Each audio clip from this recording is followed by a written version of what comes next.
સમજુ છું કે હું તો આ ને આ ને આ, તો પેલું આપણને શું લાગે કે પ્રભુ તમે મને પરમાત્મા કહીને પોકાર્યો, આ તો આપનો અનંત ઉપકાર છે. અમને ક્યાં ભાન નથી કે હું કોણ છું, આ ઉપાદાન શું, નિમિત્ત શું, ક્રમબદ્ધ શું, અને દ્રવ્ય શું, ગુણ શું, પર્યાય શું, કાંઈ ભાન નથી. પ્રભુ આપે અમને બધું બતાવ્યું, સમજાવ્યું, અમારા જ્ઞાનમાં બેસાડ્યું, ન્યાયથી, યુક્તિથી, જીનાગમથી અને આપના અનુભવથી. તો પહેલા મહિમા કોની આવી? ગુરુદેવને. પછી ગુરુદેવ પાસે જેવા ગયા કે ગુરુદેવ શું કે તું તો ભગવાન છે. એટલે ઓહો, ગુરુદેવ મને ભગવાન કહે છે. એટલે હવે હળવે હળવે શું થવા માંડ્યું? પોતાની મહિમા આવવા માંડી. હવે આવી મહિમા સાંભળીને પોતાની ના આવે ને એકલું જાણ્યા કરે તો પણ આત્મા તરફ વળવાનો અવકાશ નથી.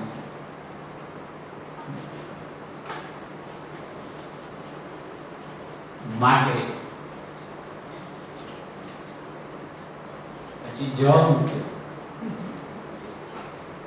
માટે જ જ્ઞાન મહિમાપૂર્વક હોવું જોઈએ. મહિમા વગરનું જ્ઞાન તારા સ્વભાવ તરફ આવશે નહીં.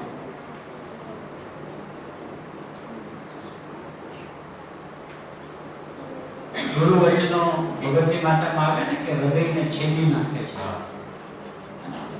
અને વચનામૃતમાં એક બોલ એવું બી છે ને, સ્વભાવની વાત સાંભળતા સીધો આમ સોસરવો કાઢે ઘા કરે. ઓહો, હું પરમાત્મા. તો આ ભાવ જે અંદરમાં આવ્યો, સાંભળતા અંદરમાં સોસરવટ થયો ને, એ જીવની ખરી પાત્રતા છે. બેસાડીને નહીં. સરસ વાત છે. આ પાત્રતા છે કે ત્યાં સાંભળ્યું ને અંદરમાંથી સીધો હકાર આવ્યો, ઓહો, હું પરમાત્મા છું. એની પાત્રતા છે.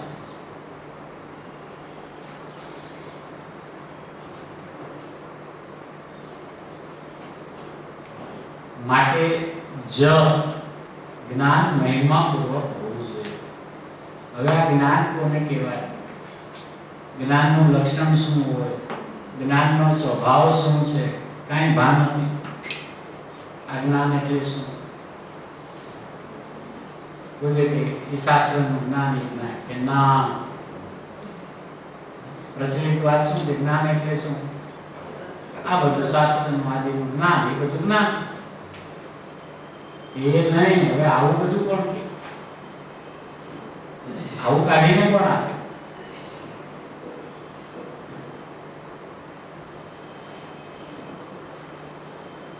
એટલે ગુરુની મહિમા અને ગુરુએ બતાવેલા પોતાના સ્વભાવની મહિમા, આમાં બે સાથે છે. માટે જ જ્ઞાન મહિમાપૂર્વક હોવું જોઈએ. ઉપરની બે વાત જે કરીને બંને વાતમાં તારે મહિમા હોવી જોઈએ પોતાની. મહિમા વગરનું જ્ઞાન તારા સ્વભાવ તરફ આવશે નહીં.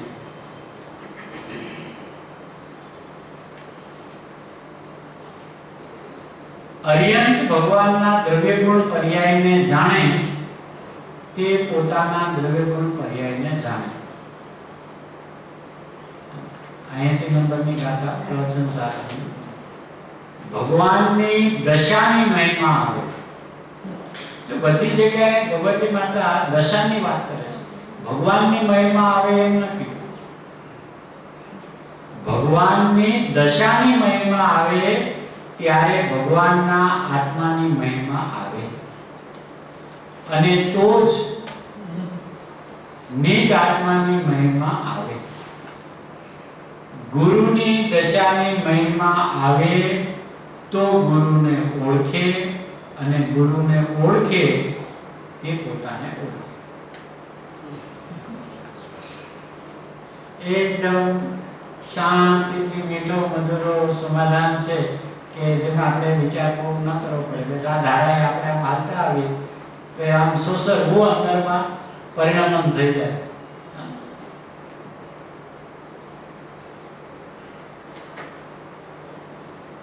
શ્રીમદજી એમ લખે છે કે જ્ઞાની પાસે જ્ઞાન માંગવા કરતા ભક્તિ માંગજે, કેમ કે તેનાથી તને તારા સ્વભાવની મહિમા આવશે. જ્ઞાનનો સ્વભાવ શું છે, વિભાવ શું છે, તે તું તત્વ વિચાર કરીને જાણજે. પણ માત્ર જાણી લો, શીખી લો, ભણી લો, આવું બધું કરવાથી તું એમાં ને એમાં રોકાઈ જઈશ અને તારા તરફ વળવાનો અવકાશ રહેશે નહીં. હા, ગુરુદેવ પાસે આપણે જાય તો ગુરુદેવ એક ને એક વાત ઘૂંટાવ્યા કરે, તું ભગવાન છે, તું ભગવાન છે, તું તો જ્ઞાનથી ભરેલો છે, આનંદથી. એક ને એક વાત ગુરુદેવ પાસે જાય એટલે ઘૂંટાવે.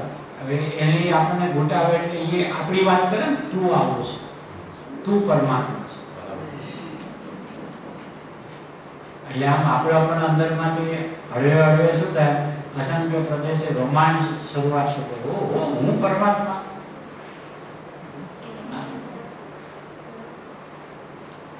અને આવું જે કહેતા હોય એ પરમાત્મા રૂપે પરિણમીને કહે છે ને, એટલે એની દશા. બરાબર.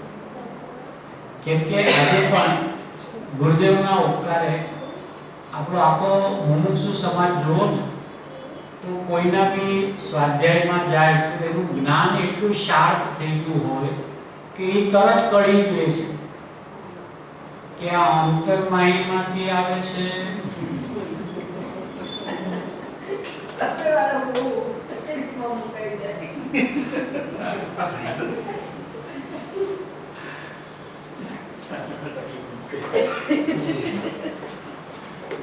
ખબર પડી જાય છે કે આ ગોખીને આવ્યો છે, વાંચીને આવ્યો છે, આનું પોતાનું કઈ વ્યક્તિગત ખેડાણ છે નહીં, અને બધી ઉપલક વાતો અમે જે સમજીએ છીએ એ અમને સમજાવે છે. હવે આવી દ્રષ્ટિ આપણને કોણે બોલાવી? ગુરુદેવે એમ નથી કીધું કે મારી દશા જો આવી પ્રગટી છે તો મારી દશાને જોશે, પણ એનો બોધ એવો છે કે આપણું અંતરાત્મા એમ કે આ પરિણમીને કહે છે કે હું પરમાત્મા છું, અને એ પરિણમીને મારી સામે જોઈને કહે છે હવે તું પરમાત્મા છે, જોઈ લે. તો આપણું જ્ઞાન ક્યાંય બી બેઠા હોય, ક્યાંય બી સાંભળતા હોય, ક્યાંય બી વાત, તરત આપણું જ્ઞાન છે ના ફડાક દઈને અંદર કોઈનો અનાદર કરીએ ન કરીએ, ઊભા થઈ જાય એ પ્રશ્ન નથી, પણ ત્યાં બેઠા બેઠા આપણું જ્ઞાન જવાબ આપે કે આની મર્યાદા અહીંયા સુધીની જ છે, આનાથી આગળ આની પાસે કાંઈ નથી. આવું જ્ઞાન પણ વર્તમાનમાં જો તૈયાર કરાયું હોય ને તો ગુરુદેવે કરાયું. બરાબર. અને એ પણ રાગદ્વેષ વગરનું હો. કોઈના પ્રત્યે રાગદ્વેષ કરાવીને આ વાત નથી, પણ જ્ઞાન તારું કરી લે, બસ એટલી વાત છે. જેમ ગોપાળોદયમાં ઓલી વાત આવી કે મુમુક્ષુના નેત્રો મહાત્માને કરી. તો ગુરુદેવની આ વાણીથી આજે આપણા બધાનું જ્ઞાન એ પ્રકારનું ઘડાઈ ગયું છે કે આપણને તત્વની વાત ચાલે છે કે તત્વની આજુબાજુની બધી જે જગતની અંદરમાં મનોરંજન જેનાથી થાય એવી વાત ચાલે છે, તો આપણું જ્ઞાન તરત કડી લે છે. અને ગુરુદેવ હંમેશા કે આ લોકરંજનનો માર્ગ નથી, આ તો આત્મરંજનનો માર્ગ છે. તો એ આખું જ્ઞાન આપણને તૈયાર કરાયું ગુરુદેવે. તો એવા ગુરુદેવની પહેલા મહિમા આવે અને એની પાસે જાશું તો એ આપણી જ મહિમા કહેરા કરશે. તું તો ભગવાન છે હો, અરે તું તો ત્રણ લોકનો નાથ છે હો. હવે એમાં વિચાર આવી જાય ગુરુ શિષ્યની જેવી મહિમા કરે છે ને કે એકલા સ્વભાવની, શિષ્ય થોડીક તો પહેલા એની મહિમા કરવી જોઈએ કે નહીં, ગુરુ બધું મળી જશે. હા, એકચ્યુઅલી ત્યાં હકીકતમાં પુરુષ પ્રમાણ વચન પ્રમાણ છે. ગુરુદેવ એનો મહિમા ગાય છે ને એને રંગ કેમ ચડે છે કે ગુરુદેવ પ્રામાણિક લાગ્યા છે કે આ કે છે એ સત વાત છે. તો પહેલા તો એ ગુરુદેવ પર ન્યારો છે, આપણે ન્યોછાવર કોને આવે છે? પછી આપણું અંતરાત્મા જે જવાબ આપે છે માની લો એ પછીની વાત, પણ આમ પહેલી વાત છે આ કંઈક અલગ કેસ, મારી વાત. આ તો મેં ક્યાંય સાંભળ્યું નથી. આ આમ અંદરમાં પોતામાં ડૂબીને કહેતા હોય ને એવું લાગે. હજી કાંઈ ખબર નથી, બહુ વિશેષ પરિચય નથી એમ, પણ અંદરમાંથી કેવું આવે, હા આની વાત પ્રમાણિક. વચનો મેં અપૂર્વતા. હા, એની વચનોને અંદરમાં કોઈને આને મેળ ન થાય, અપૂર્વ વચન લાગે. તો પહેલા તો આપણો અંતરાત્મા જવાબ આપે છે એટલે એના તરફ આપણો ઝુકાવ થાય છે, અને પછી એની પાસે ગયા એટલે કે તું આવો જ છે, ઓહો હું પણ આવો છું. તો પછી ગુરુની મહિમા આવતા આત્માની મહિમા એટલે પોતાની, અને પોતાની મહિમા આવતા ગુરુની મહિમા, પછી બધું સુમેળવાળું છે. પણ પ્રશ્ન એ છે કે પેલું કોણ?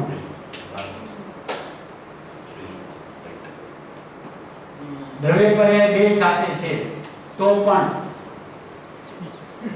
પેલું કોણ?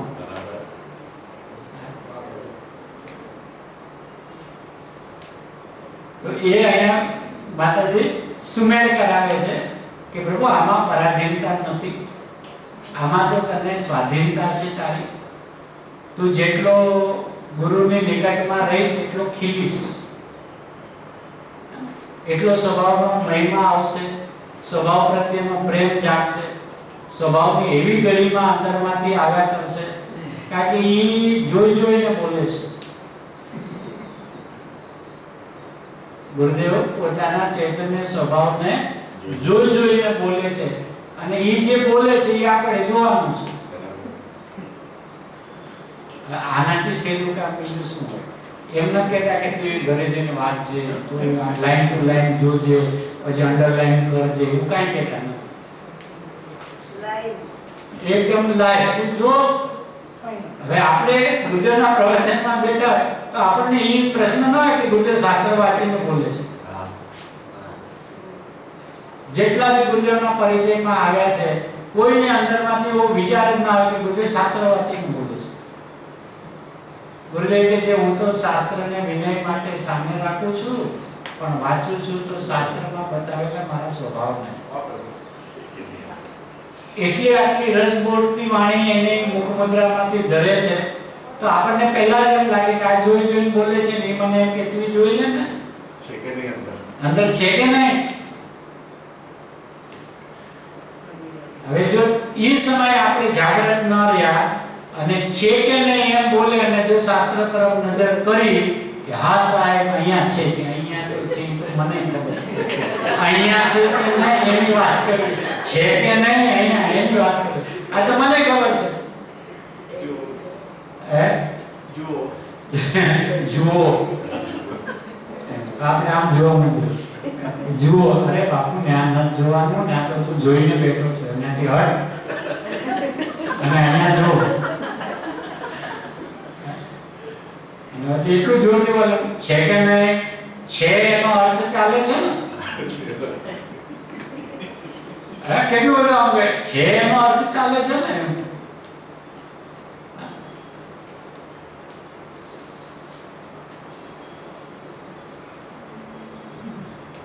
પાછી એક સમય તો થઈ ગયો છે.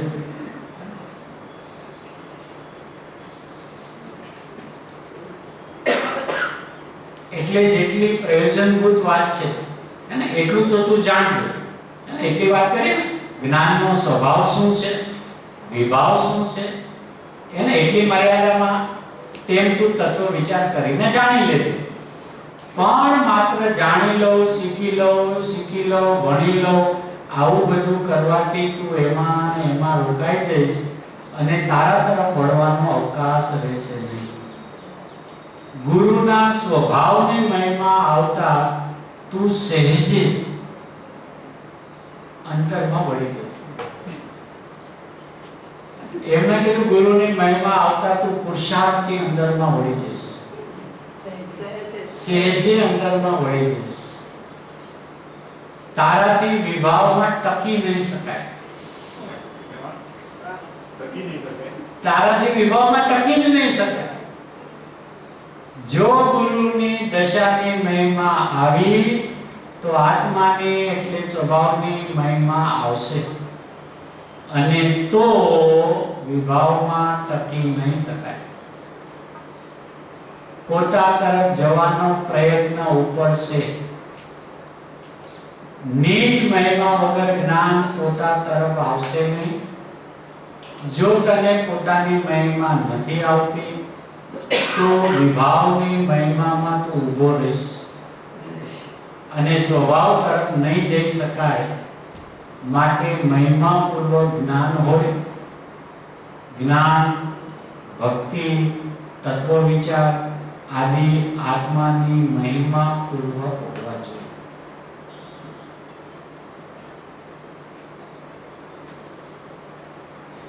જ્ઞાન, વૈરાગ્ય, ભક્તિ બધું હોય તો પોતાનામાં વળાશે. રુચિ પોતાના તરફની થશે. વિભાવમાં એકત્વ બુદ્ધિ, તન્મયતા હશે તો પોતાનામાં નહીં વળી શકાય. માટે તેનાથી તું નિરાળો થશે. તારી પરિણતિનો વેગ સ્વભાવ તરફ જાય એવી અંદરથી વિરક્તિ, મહિમા તેવા તત્વના વિચાર કરજે અને તું પોતાને ઓળખીને તારા તરફ વળજે. એટલે કે જ્ઞાન, વૈરાગ્ય, ભક્તિ બધું સાથે હશે તો જ તારામાં વળાશે. તે વગર વળાતું નથી. જ્ઞાન વગર ક્યાં જઈશ? અને મહિમા અને ભક્તિ વગરનું એકલું જ્ઞાન હશે તો લુપ્ત થઈ જશે. માટે જ્ઞાન, મહિમા, વિરક્તિ વગર પોતા તરફ જઈ શકાતું નથી. આખું પેકેજ છે. એમાંથી કોઈની મુખ્યતાથી વચન આવે, ક્યારેક ભક્તિની, ક્યારેક જ્ઞાનની, ક્યારેક વૈરાગ્યની, પણ એમ ન સમજી લેવું કે આ ભક્તિની વાત છે, આ જ્ઞાનની વાત છે, આ વૈરાગ્યની. આખું પેકેજ છે. જ્યાં જ્ઞાન ત્યાં જ્ઞાનની મહિમા, ત્યાં જ્ઞાનની ભક્તિ, ત્યાં જ્ઞાનનું વૈરાગ્ય, આ બધું એક સાથે છે. અને જો આ ન હોય, ભક્તિ ન હોય પોતાના સ્વભાવની અને સ્વભાવને બતાવનારની, તો જ્ઞાન લુપ્ત થઈ જશે. માટે જ્ઞાન, મહિમા, વિરક્તિ વગર પોતા તરફ જઈ શકાતું નથી.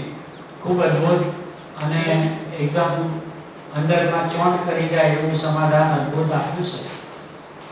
આવું સમાધાન આપણા સૌ કોઈના જ્ઞાન શ્રદ્ધામાં રહો એ જ મંગળ.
ચિદાનંદ સ્વરૂપના દેહ નિર્મળ અંતરમાં એકાકાર અશરીરી દશાને પ્રાપ્ત સદા સુખી એવા સર્વસિદ્ધ પરમાત્માનો જય હો. પંચમ ગતિની પ્રાપ્તિ અર્થે ઉપયોગની સૂક્ષ્મતાપૂર્વક જ્ઞાનમાં ધીરા પડી સ્વરૂપમાં ઊંડા ઉતરી જતા એવા સર્વ અરિયંત પરમાત્માનો જય હો. સર્વજ્ઞ દેવનું હૃદય આત્મસાત કરી ગણધર પરમાત્માએ ગુંથેલ ઉત્કૃષ્ટ સિદ્ધાંતો તથા અનેક રીતે ઉપદેશના કથનોથી ભરપૂર પૂજ્ય શ્રી જીનવાણી માતનો જય હો. વસ્તુ સ્વરૂપ અનુભવી જીવ અજીવના ક્રમબદ્ધ પરિણામ જગત સમક્ષ લીપિ રૂપે પ્રસિદ્ધ કરનાર સ્વરૂપ પ્રિય એવા સર્વ આચાર્ય ભગવંતોનો જય હો. છ દ્રવ્ય સ્વરૂપ વિશ્વની વાસ્તવિક સ્થિતિ તાદશ્ય કરવા જ્ઞાન જો દર્શાવનાર એવા ગ્રસ્તો જ્ઞાયક પૂજ્ય શ્રી કહાન ગુરુદેવનો જય હો. પ્રગટ થતા પરિણામ ચૈતન્ય સ્વરૂપને અનુસરી વારંવાર પૂર્ણને સ્પર્શવા અતિ આતુર એવા આરાધના દેવી પૂજ્ય શ્રી ભગવતી માતનો જય હો. જ્ઞાનની વિશાળતા દ્વારા જીતેન્દ્રિય પ્રણાની પ્રાપ્તિ અર્થે ઉત્તમ આર્જવાદી 10 લક્ષણ ધર્મનો જય હો. નિસ્વરૂપ જીનસમ બતાવી સ્વરૂપના ગહન રહસ્યોને ભવ્યોને અંતરમાં દરબાવી દેનાર એકમાત્ર શાશ્વત વિતરાગ દિગંબર જૈન ધર્મનો જય. આત્મસિદ્ધિ રચેતના રચેત કૃપાળુ દેવનો જય હો. અહીંયા વિરાજનાર સર્વ પ્રત્યક્ષ જ્ઞાની ધર્માત્માનો જય હો. સોમગઢ સોનગઢ ધામ સોનગઢનો જય હો.